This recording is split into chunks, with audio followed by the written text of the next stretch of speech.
Alright, so this is picking up where we left off today in class. We just got done talking about the increase in capillary density that we see, and capillary number around skeletal muscle. And to kind of follow up with that, the thing that leads to is a greater VO2 difference with more intense exercise. And so this makes sense because acutely one of the things we talked about that increases VO2 difference is more open capillary beds. If more blood spends more time in capillary beds, then more diffusion is going to happen.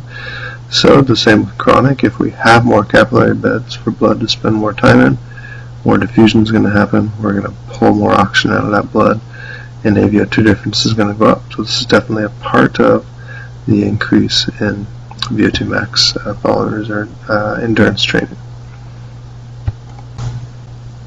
So this is kind of what we see with VO2 difference. You can see no change in resting VO2 difference, but maximal VO2 difference we definitely see an increase, and this is due to pushing ourselves further into that oxidative use, more extraction via more capillaries, and more powerful mitochondria to pull that oxygen out of the blood. And this slide just kind of recaps all the different cardiovascular changes, looking at the changes in blood up here, changes in the heart, also some changes in the heart, what those changes in the heart lead to, stroke volume and cardiac output, and then changes in distributing that blood with peripheral blood flow. This kind of sums it up as well. So if we're looking at the factors of the Fick equation, obviously we know that heart rate's able to be lower at rest or at the same absolute intensity after training because of that higher stroke volume. Parasympathetic tone is going to be up, right? Because exercise at any given intensity or at rest is not going to be as much of a stress. Stroke volume is going to be higher, and this is due to, number one, more blood volume, so you have more venous return and more preload. Number two, stronger, thicker left ventricle. Number three, the chamber size of that left ventricle where the blood goes is bigger. And number four, that increase in contractility. Those things are going to lead to more stroke volume. Now on the microcirculation side, we've got more capillary density, and that's going to increase our VO2 difference. So VO2 max is going to go up because of higher stroke volume at max, same heart rate at max, larger VO2 difference, we got higher cardiac output and higher VO2 difference. Okay, so what about the actual muscle cells themselves? What kind of changes do we see in those muscle cells with endurance training? That's what we're looking at next. So muscular adaptations, we're going to see an increase in size of slow twitch fibers. Those type 1 fibers, they're going to hypertrophy. Okay, increase in number of capillaries supplying the muscle. We already talked about that one. Increase myoglobin content, which is going to allow for more oxygen to be in muscle, pulling more oxygen out of blood into muscle. And finally, increase number, size, and activity of all those oxidative enzymes in the mitochondria. And then finally, we see some fiber type switching. And we talked about this with resistance training, going from type 2X to type 2A is what we would expect with endurance training, as well as some type 2 to type 1 fiber switching. So all of these things we're going to talk about with the muscle cells themselves, all these studies were done with muscle biopsy. And this is what it looks like. We looked at that before. So just a couple of things. This slide is just to show that what we can do is we can look at VO2 max, which is the whole body's maximal oxygen uptake, or we can look at QO2 max, which is the equivalent of a local oxidative capacity of a muscle itself. And you can see that QO2 max, as that gets higher, and VO2 max is up here, we're going to have a pretty strong relationship between QO2 max and VO2 max, but not a perfect relationship. Okay, a couple of key enzymes in the Krebs cycle. If you remember, we've got two here, citrate synthase is one, and succinate dehydrogenase. Both of these are key enzymes in the Krebs cycle, and I'm bringing these up because these are ones that are going to be in the studies cited in the next few slides, and we're going to see if those change with endurance training. Okay, so classic study back in the early 90s, took a control group who was not trained, put them through a mobilization where they immobilized the joint, did another muscle biopsy, measured their enzyme activity, Krebs cycle enzyme activity, moderate endurance trained versus endurance athletes versus a rabbit muscle that they chronically stimulated to see how much it could adapt. And so you see about a 30% decrease in enzyme activity after immobilization, about a 50% increase going from control to moderately endurance trained, from control to endurance trained athletes. So that's a 3-fold increase. And then the chronic stimulation rabbit muscle, a 6-fold increase, so just huge amounts.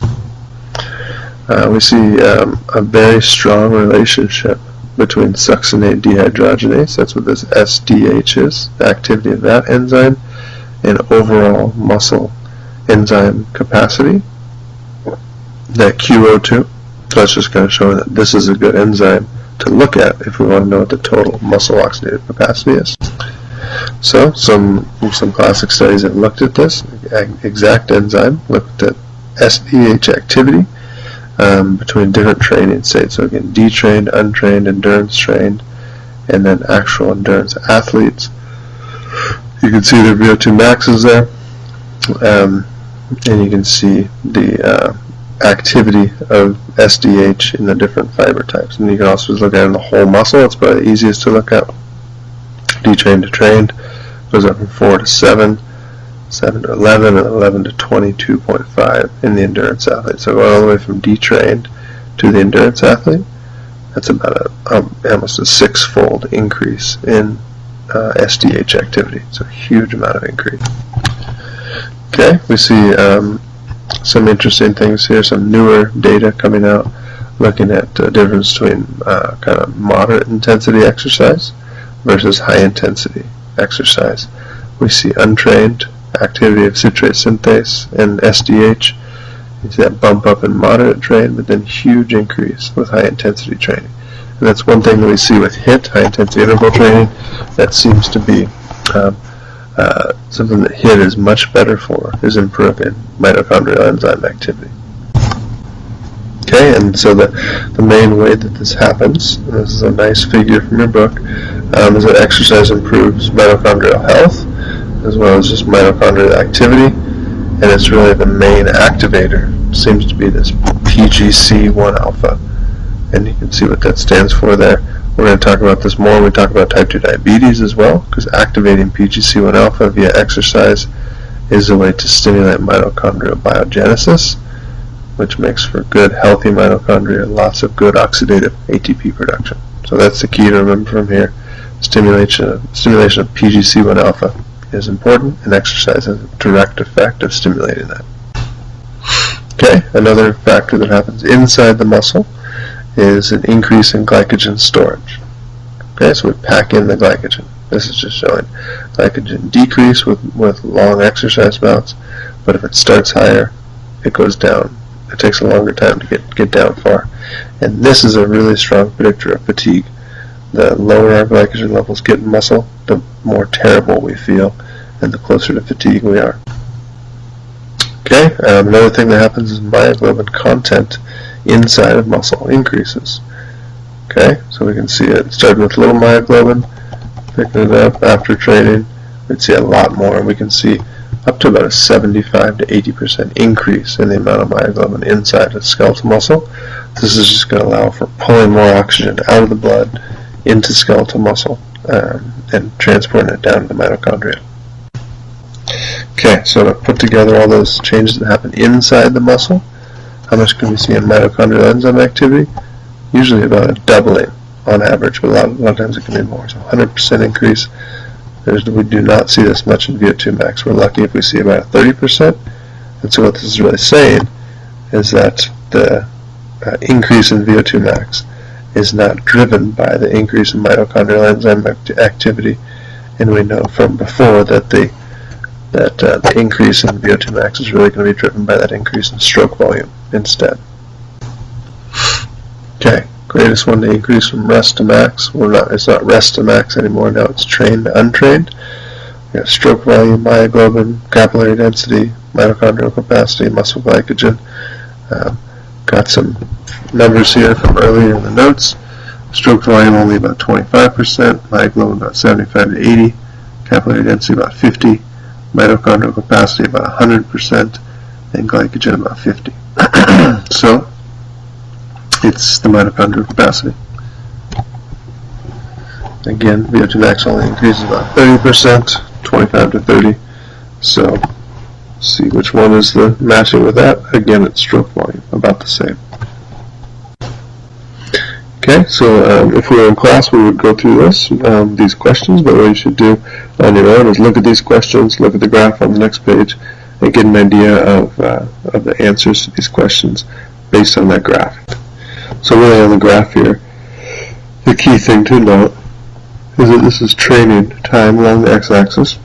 And we go from 0 months up to about 2, and then there's a break because all of a sudden it switches to 6 months, and out to 2 years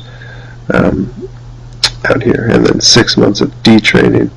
We can see which ones skyrocket quickly, which ones go up the highest, which ones seem to plateau after a while, and then which ones lose their capacity the fastest too. I'll give you a little hint, the one that increases the most also decreases the most rapidly. So you want to spend a little bit of time with that and check that out. Okay, so again, this is kind of what we started with. We started with looking at all these things that affect VO2 max down here, right?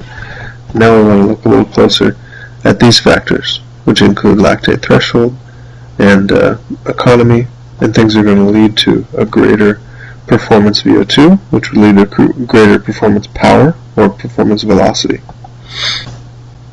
Okay, so a couple things that happen. Substrate utilization, talk about a little bit. What we see here is just total energy from carbohydrates before and after training. You can see that it decreases a little bit after training. Right? So a little bit less reliance on carbohydrates during submaximal exercise, and this is a good thing because fats are much more efficient to use. So if we can switch over to fat burning during exercise, especially during submaximal exercise, then we're preserving our glycogen stores, we're preserving our carbohydrates, we're using that fat storage instead, which is much more effective, much more efficient. So we're going to see this one flip-flop. Energy from fats is going to be higher because energy from carbohydrates is lower. Then a couple of reasons for this. Number one, the mitochondria are more powerful to oxidize fats more rapidly. And secondly, we store fats right in the muscle cell, and we store it more when we're doing endurance training. We pack in more fat in muscle cells, so it's right there, ready to use. And so we can see as we train more, our fat usage goes further into our percentage of VO2 max, and our carbohydrate usage goes down. And this has a lot to do with the stimulation of the sympathetic nervous system.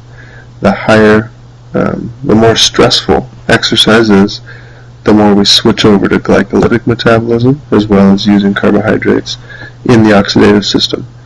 And that's so especially that glycolytic metabolism is going to be driven by sympathetic nervous system activity. So after training at any given intensity that's submaximal, of course that intensity is going to feel less stressful than before training. So we're going to have lower SNS stimulation, which means more fat usage, less carbohydrate usage. Okay, total energy usage doesn't change too much. Maybe a slight decrease after training, and this would be just because we're slightly more economical.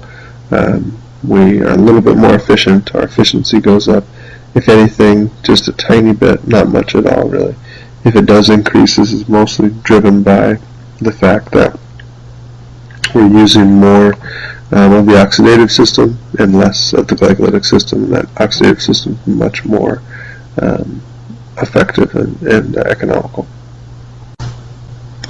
Okay, so a key factor in improving performance velocity and critical velocity is increasing lactate threshold.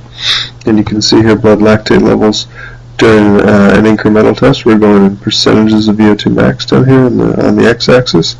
They're going to be low at resting levels all the way to a certain break point, and all of a sudden lactate starts building up in the blood, right? This is that same point where lactate production exceeds lactate clearance, and what we can see is that happens much later, even into percentage of VO2 max after training. So this isn't just an absolute VO2, this is in the percentage of VO2 max. So we push that lactate threshold out, which what that's going to end up resulting in is a higher performance VO2. So this graph really shows it nicely. We'll deal with this a little bit more on the TBL days as well. But what this shows, the graph on the left, is rate of appearance of lactate. The graph on the right is rate of disappearance. Okay, a couple key things about this that we'll talk about again in class. We have pre-training and post-training. So the solid line's pre, dotted line's post. Same thing over here. So we can see sub-maximally. Over here we have less appearance, but then once we get out to max we have more appearance.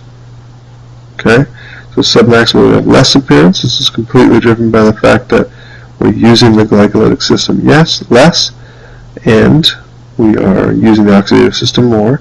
And secondly, our ability to clear that lactate and get it out of the blood and shuttle it to other cells and use it is more effective after training.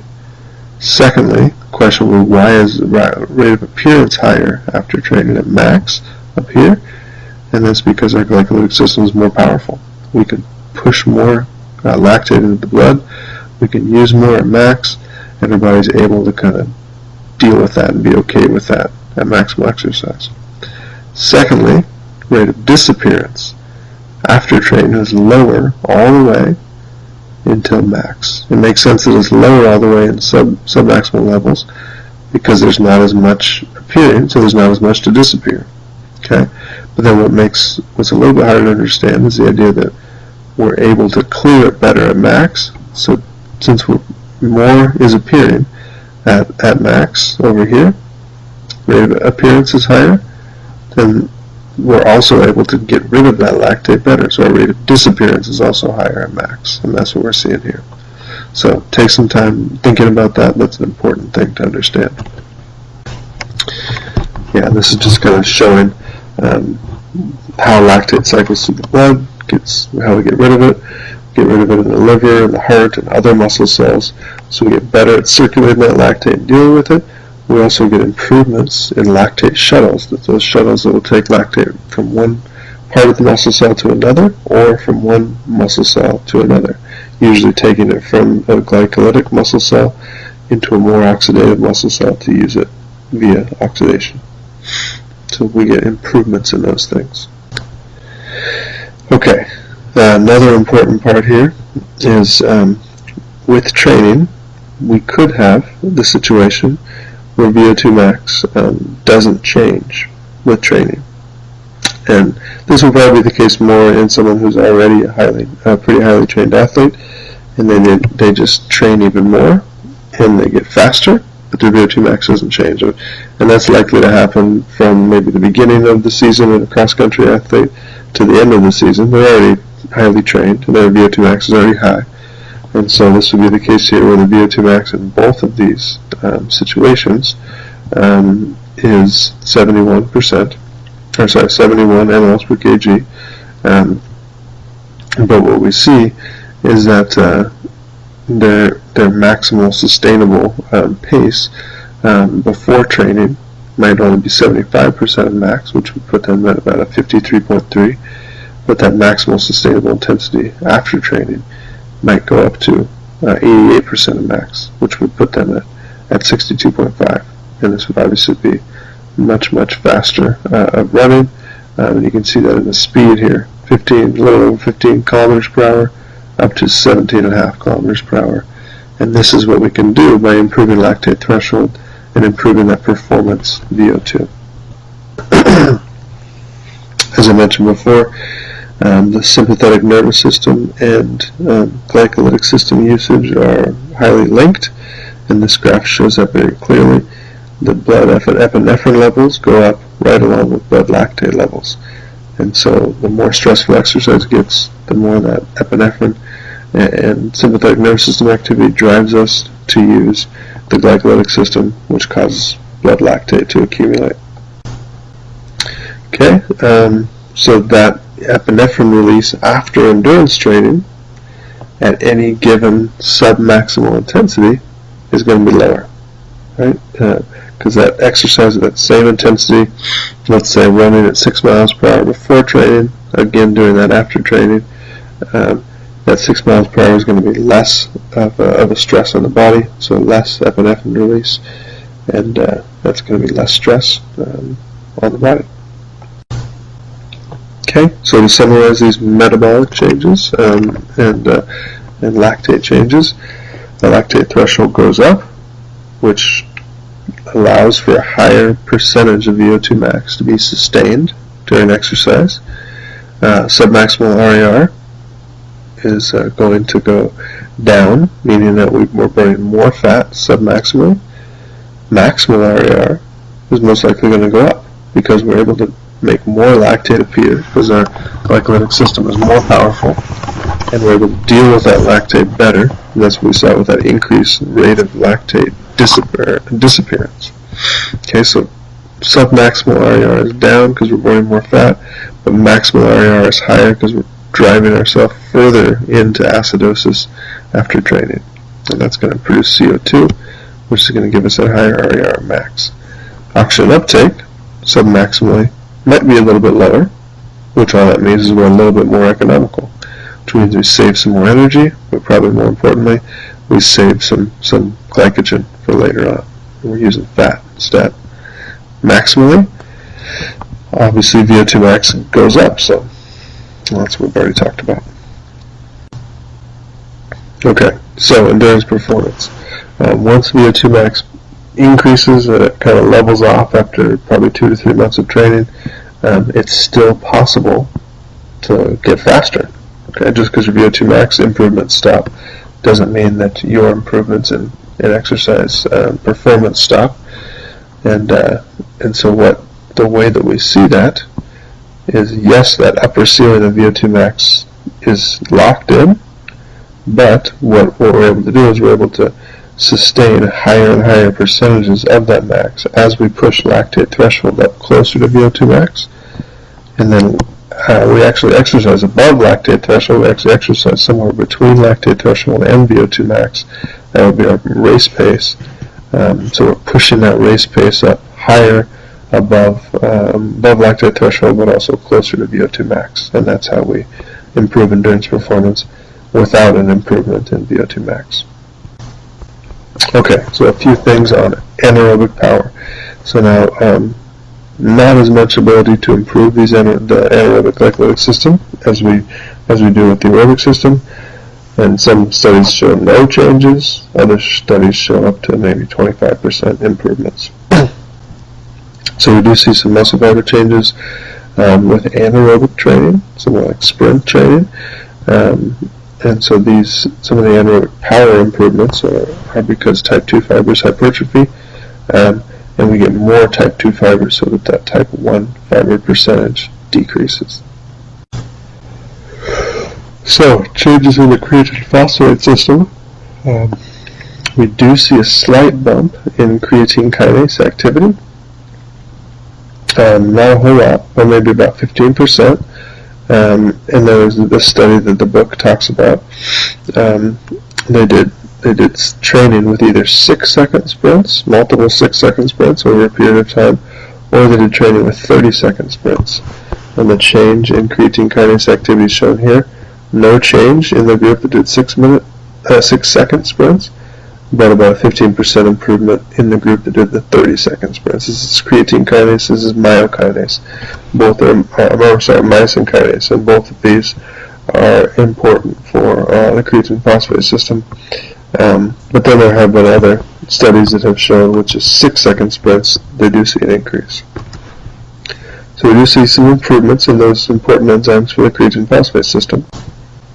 But that study also looked at, do we see actual performance improvements that are related to those enzyme improvements? And so again, we only saw enzyme improvements in the group that did 30-second sprints for training, but they saw the exact same performance improvement in the group that did the 30 seconds versus the group that did the 6 seconds. This is 30-second group. This is 6-second group. We see their maximal knee extension time and the mean power output that they could produce. And so we see greater power output in both groups. Really no difference at all in the 6-second training group or the 30-second training group. So what this tells us is the changes that we see in power production after a sprint training program are not really related to those improvements we see in the creatine kinase enzyme.